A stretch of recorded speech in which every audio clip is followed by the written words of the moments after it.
आणि ते United church of Christ Shirur Mumbai धर्म प्रांत या ठिकाणी ते सेवा करत आहेत. जवळजवळ 12 वर्ष त्या मंडळीमध्ये ते सेवारत आहेत. त्याचप्रमाणे ते पेशेने शिक्षक आहेत आणि आदर्श शिक्षक म्हणून त्यांना पुरस्कार देखील मिळालेला आहे. त्यांचे पती देखील आलेले आहेत आपल्यामध्ये, ते देखील शिक्षकच आहेत. आणि त्याचप्रमाणे त्यांची मुलगी, मुलगा व वडील व भाऊ आणि बहीण हे देखील संपूर्ण कुटुंब आज आपल्या मध्ये आहे. आणि चर्च ऑफ होली रिडीमर यातर्फे आम्ही सर्वांचं स्वागत करत आहोत. प्रभू आपल्या सर्वांस आशीर्वाद देव हीच प्रभूचरणी प्रार्थना आहे. ज्यावेळेस मला विचारलं की किती वेळ बोलायचं आहे, मी म्हटलं फक्त 10 मिनिटं बोलायचं आहे. आणि 10 मिनिटं बोलणं म्हटलं तर जे प्रश्न पडला, मी म्हटलं ठीक आहे, कारण आपण जवळजवळ 20 ते 25 मिनिटं आपण देवाच्या वचनामध्ये आपण पाहणार आहोत आणि ते आपल्याला आज प्रभूचं वचन सांगणार आहे. त्यांना मी विनंती करतो त्यांनी पुढे यावं आणि प्रभूचं वचन मंदिर करा.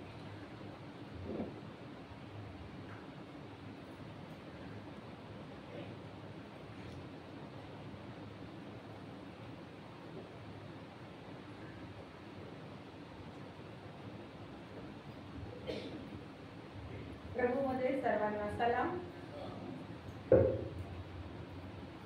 मी प्रभूचे आभार मानते की आज खरोखर या सुंदरशा प्रसंगी, या सुंदरशा ठिकाणी, सुंदरसं ठिकाण यासाठी म्हणेल कारण की हे देवाचं पवित्र मंदिर आहे आणि हे आमच्यासाठी अतिशय सुंदर असं एक जागा आहे. आणि या ठिकाणी परमेश्वराने मला आपल्या सर्वांसमोर उभं केलेलं आहे की देवाची कृपा आहे, देवाची करुणा आहे. याबद्दल मी त्याचे आभार मानते. मी आभार मानते आपले आदरणीय पालक साहेब, आपली चर्च कार्यकारिणी आणि ख्रिस्तात सर्व बंधू आणि भगिनी, आपल्या सर्वांचे मी आभार मानते. या आपण प्रार्थना करूया. पवित्र पवित्र पवित्र थोर सेनाधीश प्रभू परमेश्वरा, हे दयाघना तुझं वचन दुधारी तलवार आहे, ते सांधे आणि मज्जा यांना भेदून आर पार जाणार आहे. होय दयाघना, तुझ्या वचनावर बोलत असताना माझ्यावर तू तुझी कृपा कर, माझ्या जिभेला कंठाला तू स्पर्श कर. या समयी बोलणारी जीभ आणि ऐकणारे कान आम्ही तुझ्या हातात देतो. होय दयागणा, तुझ्या पवित्र आत्म्याचं सहाय्य पुरव आणि तुझं वचन ग्रहण करत असताना आमची भूमिका असावी की बोल तुझा दास ऐकत आहे.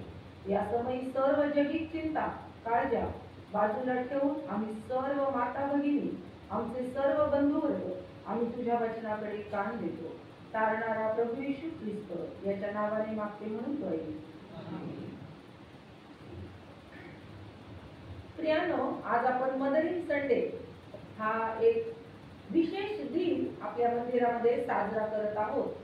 आणि या दिनाचं विशेष महत्व हे आहे की या दिवशी आपण आई म्हणजे माता यांचा सत्कार करतो. जर आम्ही पाहिलं तर युके आणि युरोपच्या काही भागामध्ये हा दिवस साजरा करण्यास सुरुवात झालेली आहे. लेन समयातील चौथा रविवार या दिवशी पूर्वीच्या काळी लोक आपल्या मूळ गावी म्हणजे आपली मूळ जी मंडळी आहे, माता मंडळी आहे, माता चर्च आहे, या ठिकाणी जात असत आणि देवाच्या उपासनेमध्ये सहभागी होत असत. आणि मग या उपासनेचं रूपांतर हळूहळू मदर्स डे, मायवार यामध्ये रूपांतरित झालं आणि आज आपण सगळीकडे हा दिवस मायवार म्हणून साजरा करतो. पैत्र्याने आज विशेष दिन आपण यासाठी म्हणतो की हे जग बघण्यासाठी ज्या मातेच्या उदरातून आम्ही जन्म घेतलेला आहे त्या मातेच्या सन्मानाचा हा दिवस आहे. आणि त्या मातेच्या सन्मानाप्रित्यर्थ नावा टिळकांनी आपल्या गीताच्या पुस्तकात फार सुंदर असं लिहिलेलं आहे. किती गणो तुझ्या प्रिय आई, उपकारा सीमा नाही या जगी. ज्या आईचा उपकार आम्ही एका दिवसात स्मरण करू शकत नाही, ज्या आईच्या उपकाराला सीमा नाही, अशा आईच्या उपकारांचं स्मरण काय आम्ही एका दिवसात करू शकतो काय? काय आम्ही एका दिवसामध्ये तिचा सन्मान सोहळा करून, तिचा सत्कार करून तिचं महत्व जाणून घेऊ शकतो काय? नाही. तर प्रत्येक दिवस हा दिवस मातेच्या सन्मानाचा आहे. आई, माता, जननी, जन्मदात्री असं म्हणतात की जिच्या ठाई देवाचा म्हणजे परमेश्वराचा आत्मा वास करतो ती आई. एका लेखकांनी आपल्या लेखनामध्ये फार सुंदर लिहिलेलं आहे. ते आपल्या लेखनामध्ये लिहितात की आभाळाचा कागद आणि समुद्राची शाई, आभाळाचा कागद आणि समुद्राची शाई केली तरीही जिची महती लिहिता येणार नाही ती म्हणजे आई. या आईची महती इतकी महान आहे की तिचं कर्तृत्व, तिचं दातृत्व, तिचं मातृत्व आम्ही लिहूही शकत नाही आणि आम्ही बोलूही शकत नाही. आणि म्हणून ज्यावेळेस पारेख साहेब म्हणले की 10 मिनिटं, तर मी म्हटलं 10 मिनिटं तर आईच्या प्रस्तावनेलाच जातील. कारण की आई हे असं एक महान व्यक्तिमत्व आहे की त्या महान व्यक्तिमत्वाबद्दल मी काय बोलावं आणि आपण काय ऐकावं. पण प्रियांनो, ज्या मंदिरामध्ये आम्ही उपस्थित आहोत, ज्या देवाचे आम्ही भक्त आहोत, ज्या परमेश्वराची आम्ही उपासना करतो, त्या परमेश्वरानं या पवित्र शास्त्रामध्ये आईला स्थान दिलेलं आहे. आणि ही आम्हा प्रत्येक स्त्रीवर्गासाठी गौरवाची आणि अभिमानाची गोष्ट आहे. आम्ही जर पवित्र शास्त्र पाहिलं तर आमच्या पवित्र शास्त्रामध्ये अनेक मातांचा उल्लेख केलेला आहे. तो यासाठी की मातांचा सन्मान केला जावा. प्रत्येक उपासनेमध्ये आम्ही 10 आज्ञा यासाठी घेतो की त्या 5व्या आज्ञेचं आम्ही नेहमी स्मरण ठेवावं की आपला बाप आणि आपली आई यांचा मान. आणि म्हणूनच आज मी काय बोलणार आहे यापेक्षा पवित्र शास्त्र आम्हाला मातेविषयी काय सांगणार आहे हे पाहणं फार गरजेचं आहे. या पवित्र शास्त्रांमध्ये अनेक माता यासाठी आहे की आम्ही त्यांच्याकडून काहीतरी शिकावं. जसं आम्ही पाहतो की आजचा दिवस आम्हा मातांच्या सन्मानाचा आहे. पण मला तुम्हाला सांगू द्या, फक्त सन्मान घेण्याचा हा दिवस नाही, तर आजचा दिवस आमच्या जबाबदाऱ्या जाणून घेण्याचा देखील आहे. आजचा दिवस आमची कर्तव्य जाणून घेण्याचा देखील आहे. आमच्या परमेश्वरानं हे ज्यावेळेस सृष्टी निर्माण केली तर आम्ही पाहतो की इतकी सुंदर सृष्टी त्यांनी निर्माण केली. हिरवागार वनश्रीने हा त्यांनी समुदाय बनवून टाकला. निळा समुद्र, सुंदरस आकाश, सूर्य, चंद्र, ताऱ्यांचा पुंज आणि या सर्व सुंदर अशा सृष्टीमध्ये त्याची अति सुंदर निर्मिती जी असेल ती अति सुंदर निर्मिती म्हणजे माझ्या माता भगिनींनो आपण आहोत. कारण त्यानं आम्हाला गर्भाशय देऊन आमचा सन्मान केलेला आहे. ज्या गर्भाशयामध्ये एक जीव निर्माण होतो आणि त्या तो जीव या जगामध्ये येतो. आणि म्हणून आमच्या परमेश्वरानं आम्हा मातांचा सन्मान केलेला आहे. आणि त्या सन्मानाबरोबरच त्यानं आम्हाला कणखर केलेला आहे, आम्हाला सहनशील केलेला आहे आणि आम्हाला मातृत्व देऊन जबाबदारीचं ओझं देखील दिलेलं आहे. त्या जबाबदारीचं ओझं पेलवण्यास तोच परमेश्वर आम्हाला सहाय्य देखील करतो.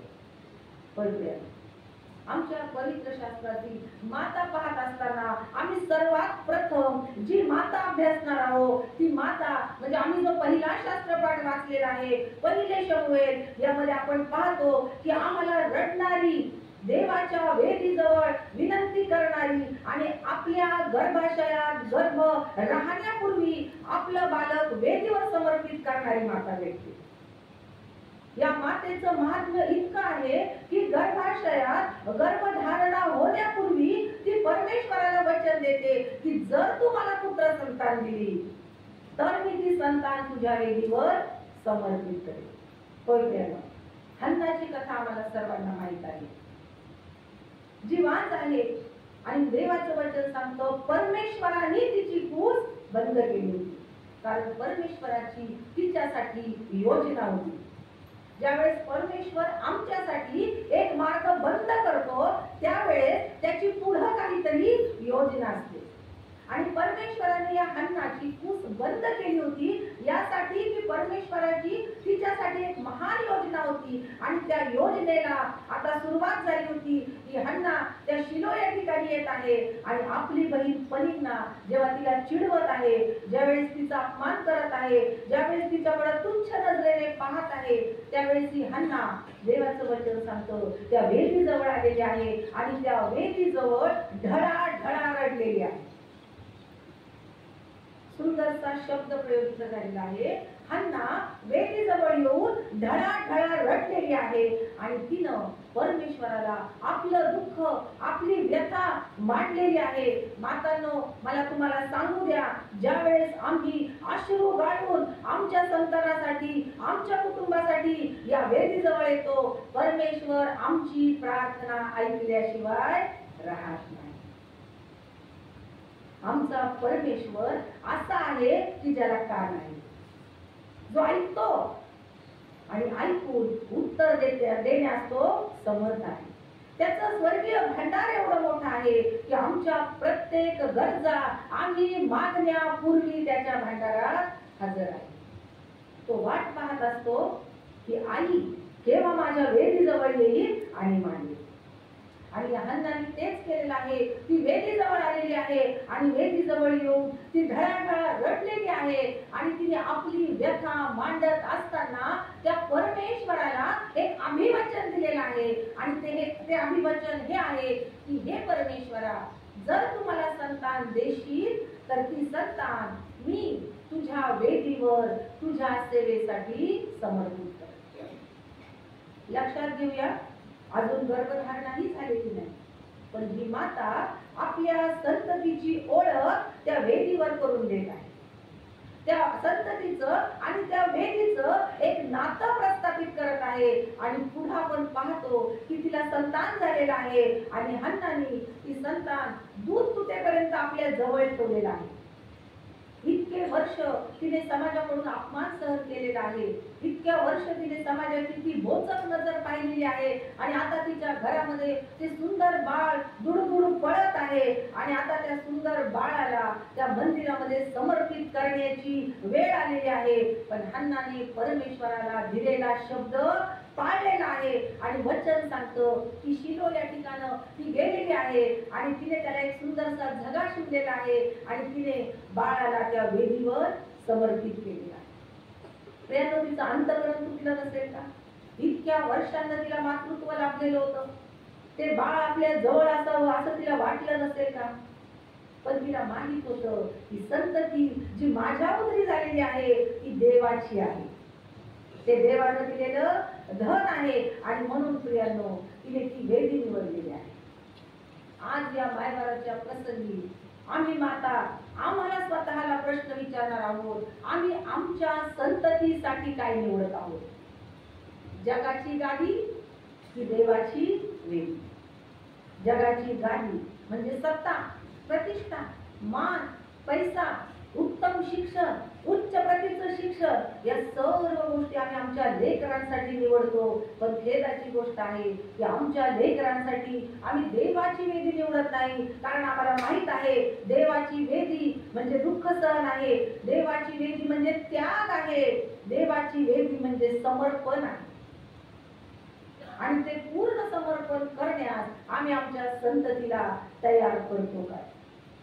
जर करत असू तर ही अभिमानाची गोष्ट आहे.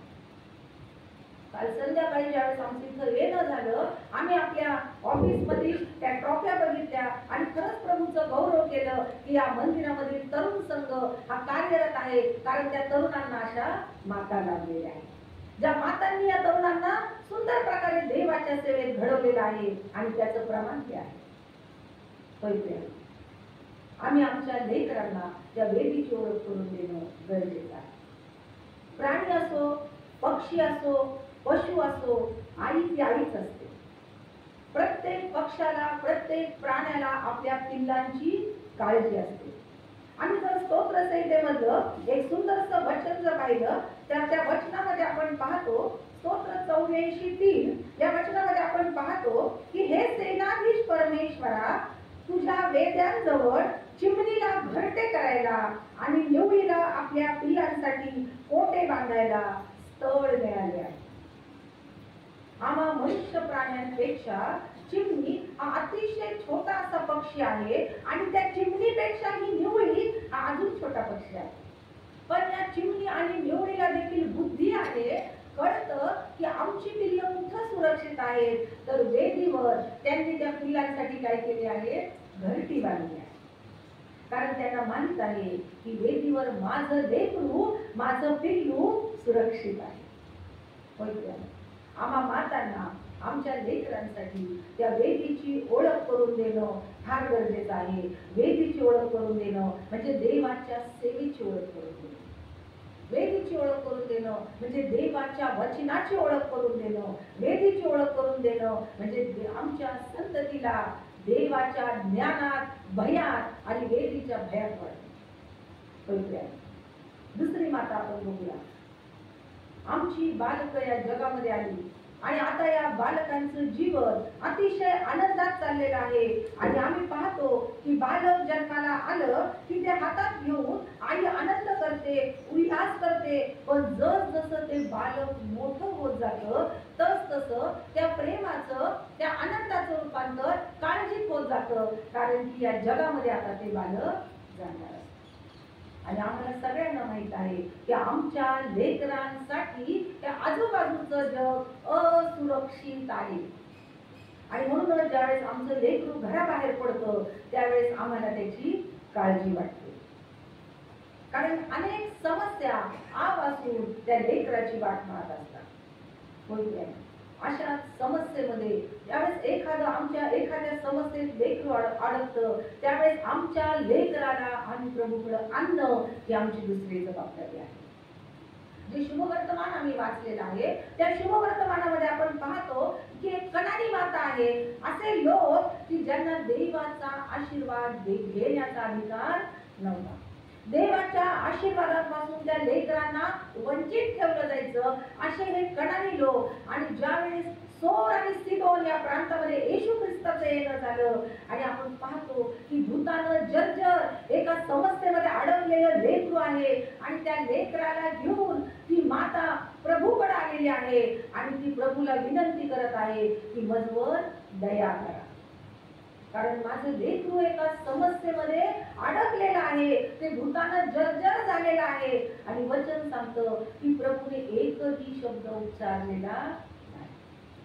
कधी असंही होतं की आम्ही संततीसाठी प्रार्थना करतो आणि आमचा परमेश्वर आमची प्रार्थना ऐकत नाही. पण प्रियांनो, वचन सांगतं ती माता ओरडत प्रभू मागे चाललेली आहे. शिष्य प्रभूला म्हणतात की प्रभूजी ती ओरडत आपल्या मागे येत आहे. तिने प्रभूला आग्रह करण्याचं सोडलं नाही. आणि मग प्रभू तिच्या विश्वासाची परीक्षा पाहत आहे. प्रभू आईच्या विश्वासाची परीक्षा पाहतो आणि त्याने तिची परीक्षा पाहिलेली आहे.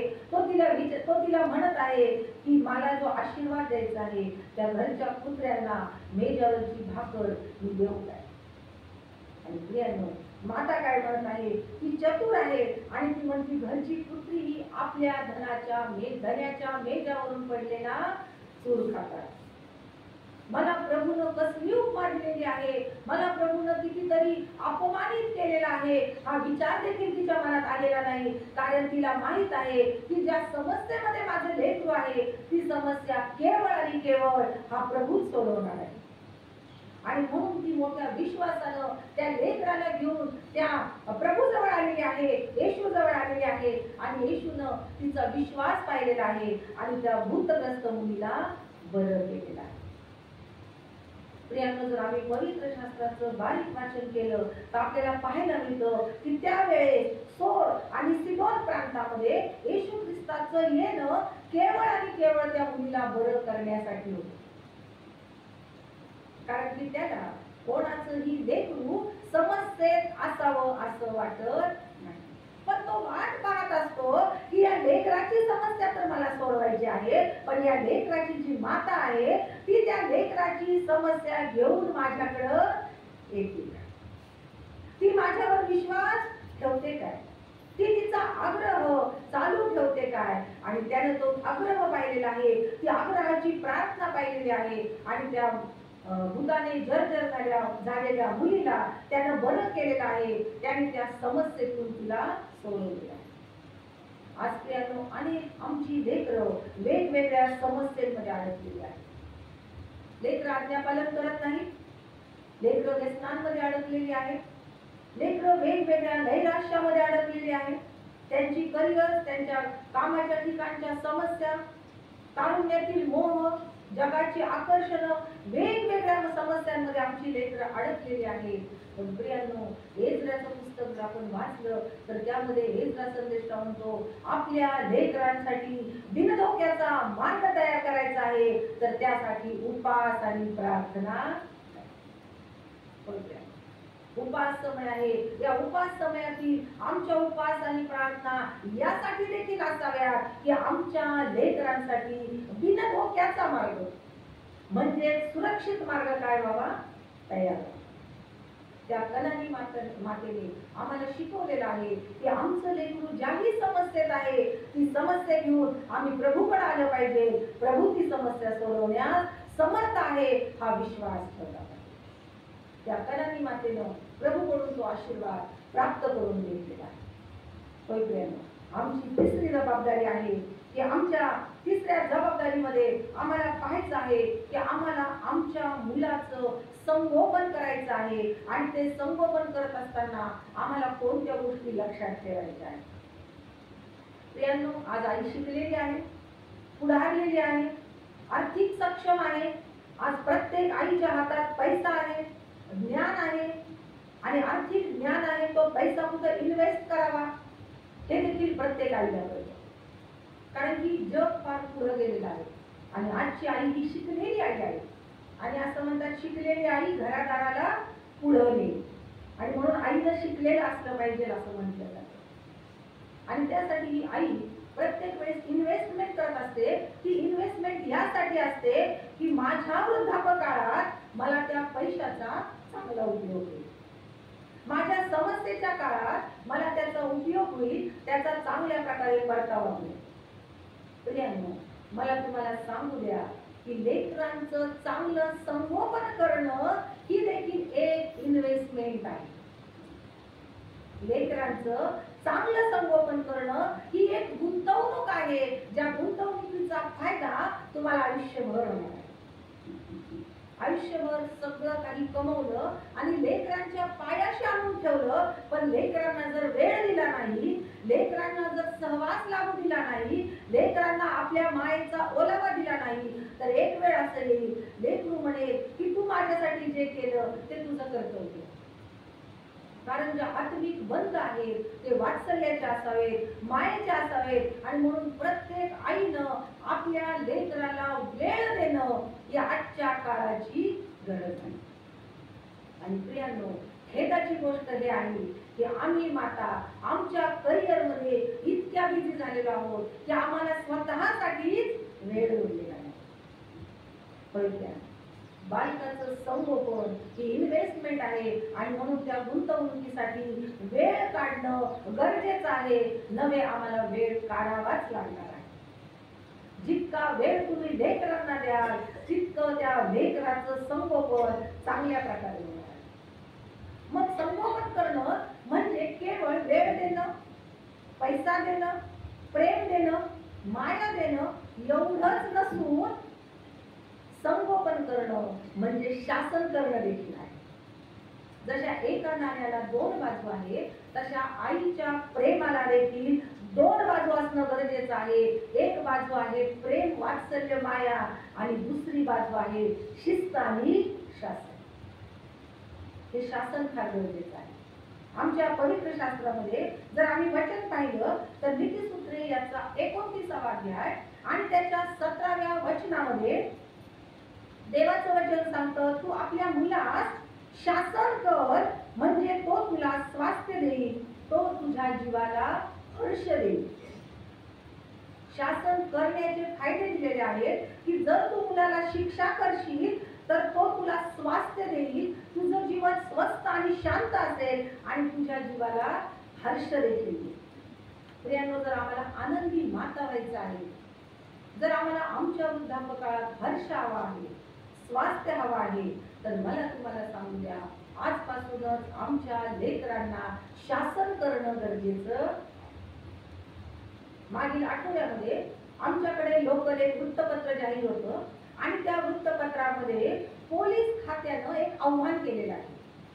पोलीस खात्यानं पालक वर्गाला एक आव्हान केलेलं आहे आणि ते हे आव्हान आहे की तुम्ही मुलांना शासन करा, शिक्षकांना मुलांना शासन करू द्या, नाही तर आपली पिढी उद्ध्वस्त होईल.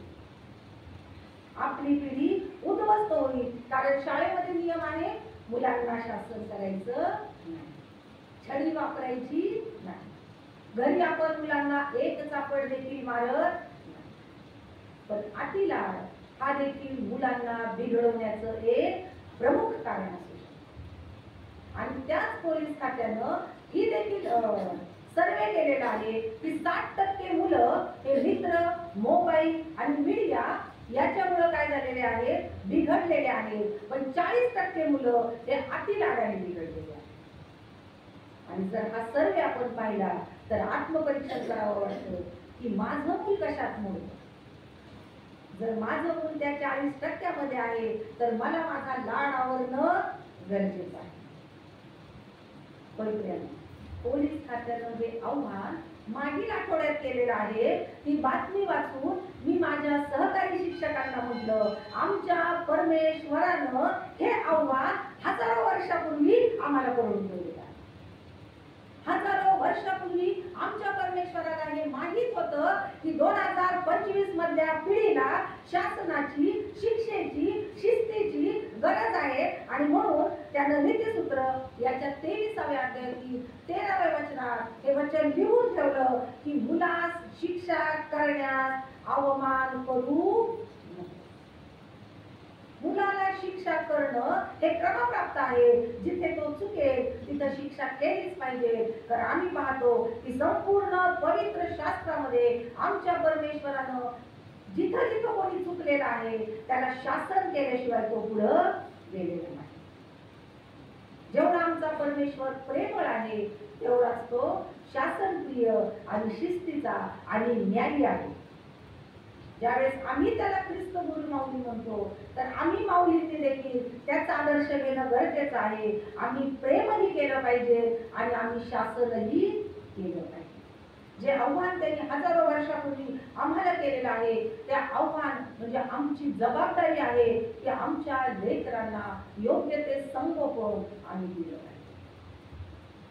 प्रियांनो, काय मायवार साजरा करायचा म्हणजे फक्त ह्याच बाजूला संदेश आहे असं नाही, तर मायवार साजरा करायचा म्हणजे लेकरांना देखील संदेश आहे. कारण ज्या लेकरांच्या त्या माता आहेत, जशा मातांच्या जबाबदाऱ्या आहेत तशा लेकरांच्या देखील जबाबदाऱ्या आहेत. नाहीतर घरी गेल्यावर लेकरं म्हणतील, मम्मी ऐकलं ना, तुझ्यासाठी आज काय संदेश होता. लेकरांनो, मला तुम्हाला सांगू द्या, मातांची जितकी जबाबदारी आहे तितकी जबाबदारी तुमची आहे.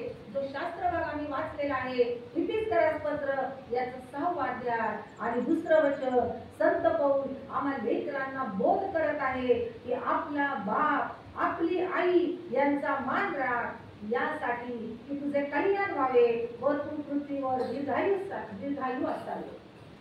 अभिवचन असलेली ही पहिली आज्ञा आहे. आमचं पवित्र शास्त्र म्हणजे आशीर्वादांची रेलचेल आहे. आमचं पवित्र शास्त्र उघडलं की आम्हाला आशीर्वादाची वचन वाचायला फार छान वाटतं. कारण की आमचा परमेश्वर फक्त देणार, हे घे तुला, हे घे तुला, हे घे तुला, हे घे तुला. पण आमचा परमेश्वर इतका महान आहे, प्रत्येक आशीर्वाद देण्यापूर्वी तो एक आट देखील देतो. आणि म्हणून त्याने काय केलेलं आहे तर आम्हा लेकरांना, तरुण पिढीला एक अभिवचन दिलेलं आहे. ते हे आहे की तुला मी कल्याण, तुला जर वाटत असेल तुझं कल्याण व्हावं, तुला दीर्घ आयुष्य मिळावं, तुझं जीवन सुख समृद्ध असावं, तर एक आट आहे आणि ती अट आहे की तुला आपला बाप आणि आपली आई यांचा मान राखायचा आहे. बघायला गेलं तर काय सोपं आहे, किती सोपं आहे. काय फक्त हो मम्मी, हो पप्पा. पण प्रियांनो, आजच्या तरुण पिढीला त्यांच्या वैयक्तिक जीवनात आम्ही लक्ष घातलेला आवडत नाही. त्यांना स्वतंत्र विचार, स्वतंत्र जीवन आवडतं. आणि त्यांना आम्ही लक्ष घातलं तर ती लुडबुड वाटते. आज प्रत्येक आईला अनुभव असेल की आपलं तरुण लेकरू त्याचा मोबाईल आपल्या हातात देत नाही. का देत नाही? कारण की त्याची इच्छा असते की माझ्या मोबाईल मध्ये जे आहे ते माझ्या आई वडिलांनी पाहू. मग मान तर राखतोय पण आई वडिलांपासून काहीतरी लपवतो. देवाचं वचन सांगते की तुला जर कल्याण हवं आहे, तुला जर दीर्घायुष्य हवं आहे, तर तुला एकच करायचं आहे आणि ती गोष्ट आहे आपला बाप आणि आपली आई यांचा मान करा. आमच्या चर्चमध्ये तरुण लेकरांना मी नेहमी सांगत असते, ज्यांच्या घरामध्ये आई वडील आहेत ना वृद्ध, ते खूप श्रीमंत आहेत, कारण आशीर्वादाचे स्रोत तुमच्या घरात आहे. आशीर्वादाचे स्रोत तुमच्या कुटुंबात आहे. तुम्हाला फक्त एकच करायचं आहे, त्यांची सेवा करायची आहे. आशीर्वाद तुमच्या कुटुंबामध्ये येणार आहे. तुमचं कल्याण, तुमची वयोवृद्धी, तुमची समृद्धी ही सगळी याच गोष्टीवर अवलंबून आहे की त्या वृद्ध आई वडिलांचा तुम्हाला सन्मान करायचा. होय. आज आम्ही समाजामध्ये पाहिलं तर अत्यंत खेदाची गोष्ट आहे की वृद्धाश्रम वाढत आहे. प्रियांनो, वृद्धाश्रम वाढत आहे कारण की मला तुम्हाला सांगू द्या की लहान लेकरांना सांभाळणाऱ्या पाळणा घरांसारख्या संस्था देखील वाढत आहे. जर तू मला पाळणा घरात ठेवतीस तर मी तुला वृद्धाश्रमात का ठेवू? प्रियांनो, ही काळाची गरज आहे, पण यावर देखील आम्ही काहीतरी शोध केला पाहिजे. आमच्या वेळेचं नियोजन केलं पाहिजे, आमच्या लेकरांना वेळ दिला पाहिजे. तर आज आम्ही त्यांच्यापासून दूर आहोत, तर उद्या ते आम्हाला आमच्यापासून दूर करणार आहे. होय, लेकरांची जबाबदारी आहे की आपल्या आई वडिलांचा सन्मान करायचा आहे, चुकूनही त्यांचा अपमान करायचा नाही. कारण अनुवाद 27:16 सांगतो, जो आपल्या बापाला आईला तुच्छ मानतो तो शापित असतो. आणि तेव्हा सर्व लोकांनी आमेन म्हणावे.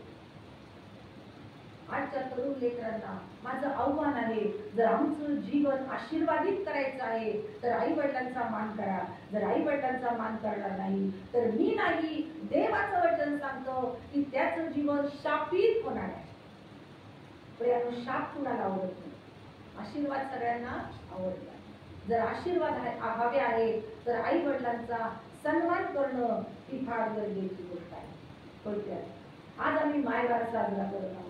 या मायवारी आम्ही आईचा सन्मान करत आहोत आणि हा आईचा सन्मान ती आहे तोपर्यंत करत आहोत. प्रियांनो, आई आहे तोपर्यंत तिची काळजी घ्या, तिचा मान करा, तिचा सन्मान करा, तिची सेवा करा. कारण एक दिवस आहे की ती प्रभूकडे जाईल. त्यावेळेस समय नाही की आम्ही तिची सेवा करू, तिला वेळ. आणि म्हणूनच आज वेळ आहे तर तिचा सन्मान करा. एक सुंदरशी गोष्ट सांगून मी संदेशाची समाप्ती करणार आहे. एक छोटस मूल आपल्या आईचा हात धरून एका यात्रेमध्ये गेलेला आहे. त्या यात्रेमध्ये सुंदरशी अशी खेळणीची दुकानं लागलेली आहेत, मिठाईची दुकानं लागलेली आहेत, वेगवेगळ्या प्रकारच्या लोभनीय विलोभनीय वस्तूंची दुकानं लागलेली आहेत. आणि हे लेकरू आपल्या आईचा हात धरून आजूबाजूला बघत चाललेला आहे आणि त्या आईकडे हट्ट करत आहे. त्या आईला म्हणत, आई मला तो सुंदर रंगीत असा फुगा घेऊन दे. आणि आई म्हणती, बाळा आपण येताना घेऊ, आता आपल्याला पुढे जायचं आहे. आई त्या लेकराचा हात धरून पुढे जात आहे आणि मग सुंदरशा असा गंगमाट सुटलेला आहे, मिठाईचं दुकान आहे आणि लेकरू म्हणत आहे, आई मला ती मिठाई खायची आहे. आई म्हणत आहे, बाळा आपण पुढे जाऊ, आपण येताना मिठाई देखील घेऊ. आणखी पुढे गेलेला आहे, त्याला एक खेळणीचं दुकान दिसत आहे आणि मग ते लेकरू म्हणत आहे, आई मला ती सुंदरशी धावणारी गाडी घ्यायची आहे. आणि आई म्हणत आहे, बाळा आपण पुढे जाऊ, येताना ती गाडी सुद्धा मी तुला घेऊन देऊ. आणि प्रियांनो, असं करत करत ते लेकरू आणि ती आई पुढे गेलेली आहे आणि गर्दीचा लोंढ आलेला आहे आणि त्या बाळाचा हात आपल्या आईच्या हातातून सुटलेला आहे. आई हरवून गेलेली आहे. बाळ एका दिशेला आणि आई एका दिशेला. आणि आता ते बाळ मोठ्यानं रडू लागलेलं आहे, ते बालक रडू लागलेलं आहे आणि त्याला एक सद्गृहस्थ भेटलेला आहे आणि तो सद्गृहस्थ त्याचा हात धरून त्याला म्हणत आहे, ये बाळा आपण तुझी आई शोधू. आणि मग तो त्या बाळाला धरून वापस येत आहे आणि परतीच्या रस्त्यामध्ये पुन्हा ते खेळणीचं दुकान दिसलेलं आहे आणि तो सद्गृहस्थ म्हणतो, बाळा रडू नको, मी तुला गाडी घेऊन देऊ का? बाळ म्हणतो, मला गाडी नको, मला माझी आई पाहिजे. आणखी पुढे येतो, तो म्हणतो, बाळा रडू नको, मी तुला मिठाई घेऊन देऊ का? बाळ म्हणतो, मला मिठाई नको, मला माझी आई पाहिजे. आणखी पुढे येतो, बाळा मी तुला फुगा घेऊन देऊ का? मला पुन्हा नको, मला माझी आई पाहिजे. होय की? त्यावेळेस आपली आई नसते, त्यावेळेस जगातली सगळी सुख शून्य. आणि म्हणूनच मी थोडे आई आई ना स्वामी तिने जगाचा आई आहे तोपर्यंत तिची काळजी घ्या, तिची सेवा करा, कारण त्यासारखं मोठं आशीर्वादाचा स्रोत आहे. प्रभू करो आणि आजचं वचन क्षमा करा आम्हा सर्वांसाठी आशीर्वादाचं आणि नावाचे प्रार्थना करूया. हो सेनाधीश परमेश्वरा, आम्ही तुझी उपकार स्तुती करतो. सुंदर वचनातून तू आम्हाला चालवलेला आहेस. हो दयागणा मजपावर तू दया केलीस, माझ्या मुखाला तू स्पर्श केला. आणि परमेश्वरा माझा तू ताबा घेतलास. जे वचन तुझ्याकडून आलेलं आहे ते ग्रहण करण्यास तू सहाय्य तारणाऱ्या प्रभू येशू ख्रिस्त त्याच्या नावाने माफी म्हणून